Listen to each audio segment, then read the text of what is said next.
দেখুন পুরানো জায়গায় আবার চলে এসেছি। এই guys, welcome back to my channel. এই দেখুন লেখা আছে আই লাভ মুম্বাই।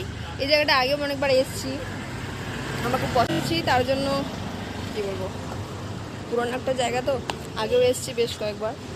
আর এখানে লোক হাঁটাচলা করছে, আর পিছনে দেখতে পাচ্ছেন গাড়ি অনেক যাচ্ছে।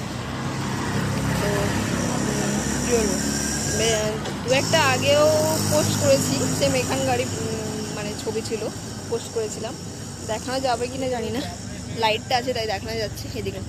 এদিকেও রাস্তা, এই যে এদিকেও রাস্তা আছে, আর আমার পিছন দিকেও রাস্তা আছে। এখানে এটা কিন্তু দুই ডাবল লেনের রাস্তাটা আছে। জায়গাটা কত সুন্দর না? আর এই সাইডটা যে আছে মানে এইখানে এটা হচ্ছে বেশিরভাগ লোক একটু আড্ডা মারে, গল্প করে, ঘুরে বেড়াচ্ছে, দেখা যাচ্ছে পিছনে, দেখা যাচ্ছে একটু উঁচু করে দেখাই।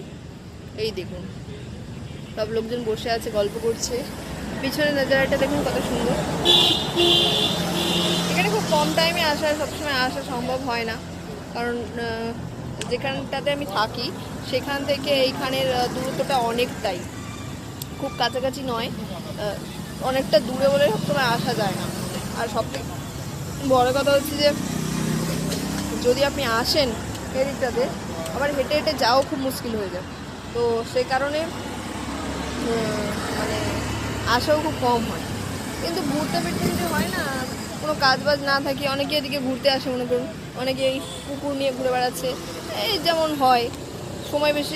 এখানকার মানুষজন শরীরচর্চা ভালো করে, কিন্তু আমি যতটা বুঝেছি, যতটা জানি, যতদিন থেকে আসছি, সেই বিষয়ে আপনাদেরকে বললাম। শরীরচর্চা ভালো জিনিস, যে যেমন সময় পায় সেই বুঝেই করে আর কি, সবথেকে বড় কথা।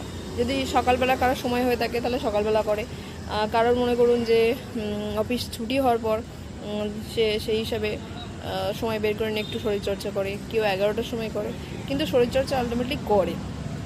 আর থেকে আসে আমি সবাইকে দেখেছি, অভ্যাসটা খুব ভালো এখানে। মানে হয় না, পারিপার্শ্বিক পরিস্থিতি ভালো থাকলে মানুষ এমনি ভালো হয়ে যায়। মানে আর পাঁচজনকে দেখলে আপনি নিজের যেটা ভুল আছে সেটা শুধরে যায়, হয় যেটা বলে মানে পরিবেশ পরিস্থিতি তৈরি করে দেয় মানুষকে। তো এখানে আসার পর আমার মানসিকভাবে অনেকটাই ডেভেলপ করেছি। আগেও করতাম কিন্তু সেভাবে করতাম না, কিন্তু শরীরচর্চা এখানে